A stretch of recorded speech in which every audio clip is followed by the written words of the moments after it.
Et la première fois que j'ai tenu les ciseaux pour couper les cheveux de quelqu'un, pour moi, j'avais l'impression que c'était mauvais parce que c'était ma première fois. J'étais stressée, j'ai paniqué et j'ai coupé, mais j'attendais qu'elle me donne une baffe. Mais à la fin, elle m'a dit que c'était génial et c'était le départ pour moi. Our expat this week hails from the sunny land of Cameroon, and she's been here for 23 years after spending 2 years in the US to perfect her hairdressing skills. We find out who she wants to get in the hot seat to get her scissors on. Quand je suis arrivée en Belgique, évidemment, j'avais des rêves dans ma tête et on arrive en Belgique, la réalité est tout à fait différente. Tu te trouves confronté au niveau titre de séjour, au niveau climatique, au niveau social. Parce que chez moi, on parle facilement, on rigole.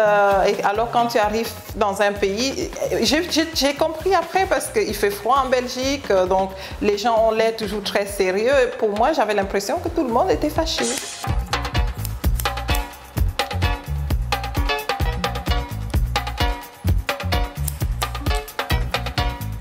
J'ai beaucoup de personnalités qui viennent dans mon salon, j'ai des ambassadeurs, j'ai des diplomates.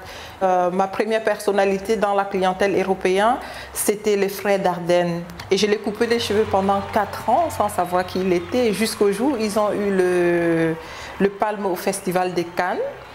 Et puis j'ai regardé la télé, je me dis c'est un visage que je connais, mais il ressemblait à tel.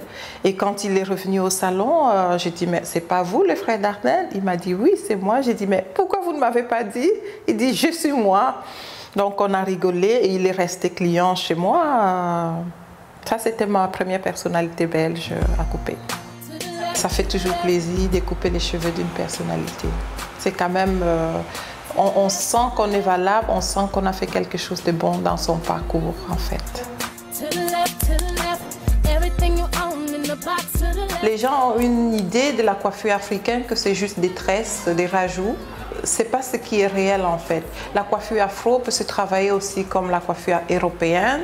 Donc déjà, ma clientèle, j'essaye de travailler les cheveux noirs comme une coiffure européenne. Je colore, je coupe, je coiffe vraiment comme les Européens.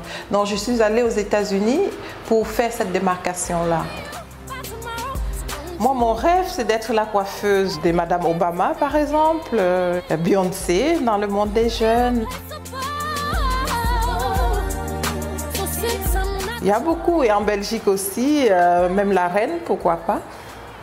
Ça, c'est mon rêve, d'être la coiffeuse de la famille royale.